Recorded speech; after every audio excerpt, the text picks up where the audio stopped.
The year is 2026. The global conflict has entered its third year. The focal point of the war has now converged on the Middle East, with the most brutal flashpoint situated in the plains and the Zagros Mountains of Iran. This is a war of machines, suicide drones, infantry robots, electromagnetic artillery systems, and artificial intelligence controlling the battlefield. Humans, with their fragile physiques, have retreated behind LCD screens, surrendering the front lines to metal and algorithms. But modern technology has collided with an ancient barrier: the terrain. The Zagros Mountains, with their narrow, fog-choked ravines, extreme altitudes, and magnetic interference from mineral deposits, have neutralized every advantage of radar and thermal sensors. Combat robots get bogged down in mud and scree. Human special forces are exhausted by the biting cold, hypoxia, and the sheer impossibility of carrying enough ammunition up vertical cliffs. A grueling war of attrition begins. The front lines freeze. To break this deadlock, a military alliance turned its back on the future of Silicon Valley to seek a weapon from 40,000 years ago. A top-secret initiative, codenamed Project Genesis N. The goal was not to build a better machine, but to resurrect a more perfect apex predator. The history of warfare is about to witness the rise of ghosts from the Ice Age, the Neanderthals. Project Genesis N did not emerge from nowhere. Since the early 2000s, humanity had mapped the Neanderthal genome using fossilized bone fragments found in the Denisova and Vindija caves.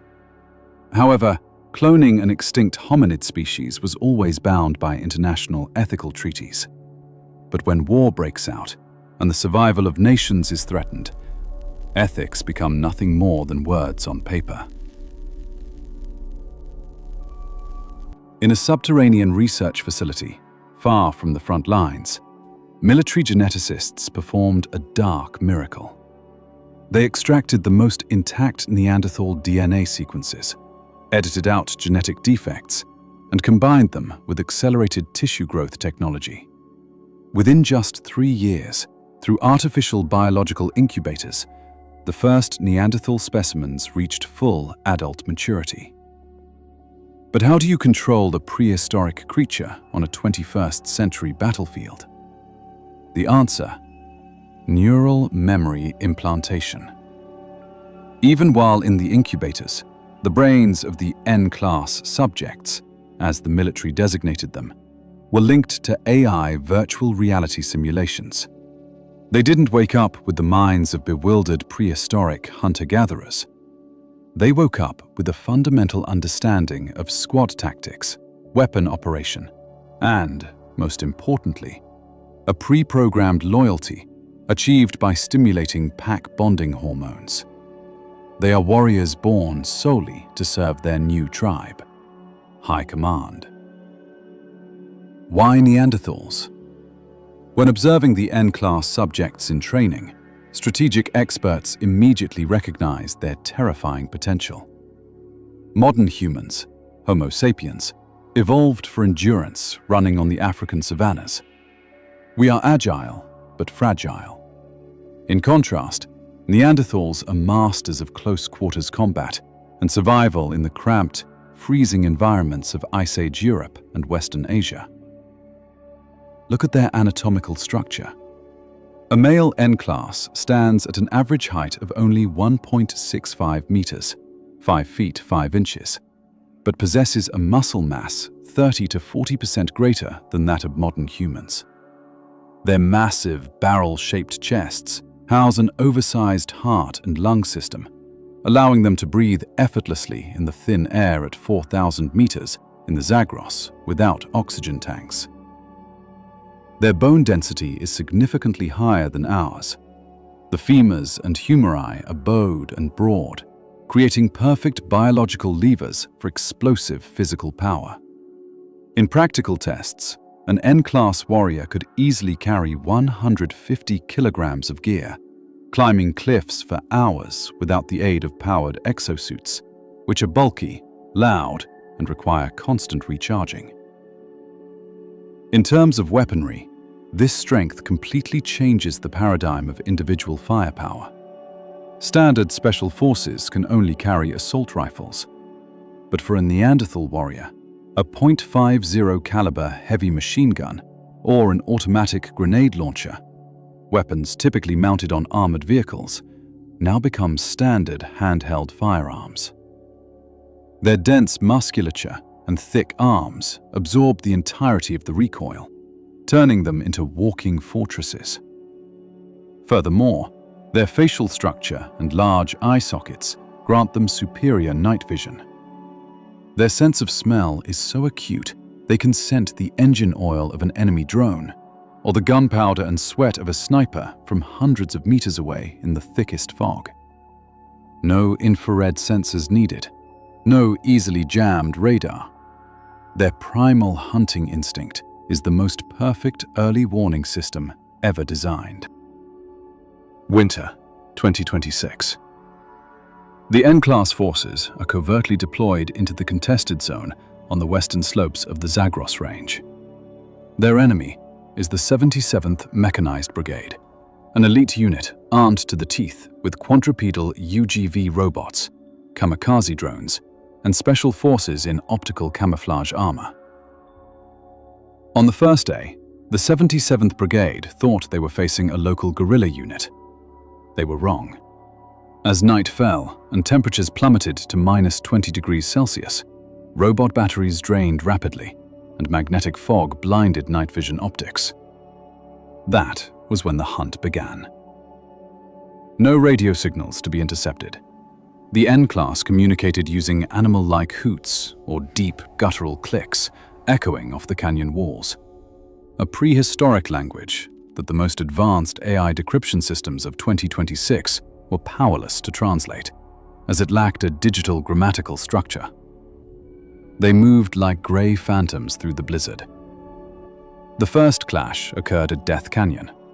A squad of the 77th Brigade's Special Forces was establishing a checkpoint when they were ambushed. Not from afar, but at point-blank range. From beneath the deep snow and mud, massive, dark figures surged upward. Savage, guttural roars tore through the night.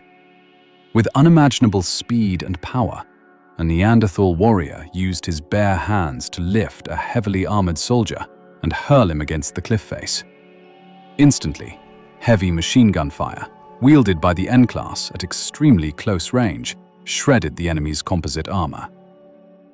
The quadrupedal robots attempted to engage, but they were not programmed to counter biological entities with such absurd physical strength. Instead of trading fire, the N-class warriors used heavy alloy maces, modernized versions of Stone Age clubs, to smash the hydraulic joints of the robots. Machine sensors shattered under the weight of primal muscle. In just 30 minutes, the entire checkpoint was eradicated. The enemy had no idea what had just hit them.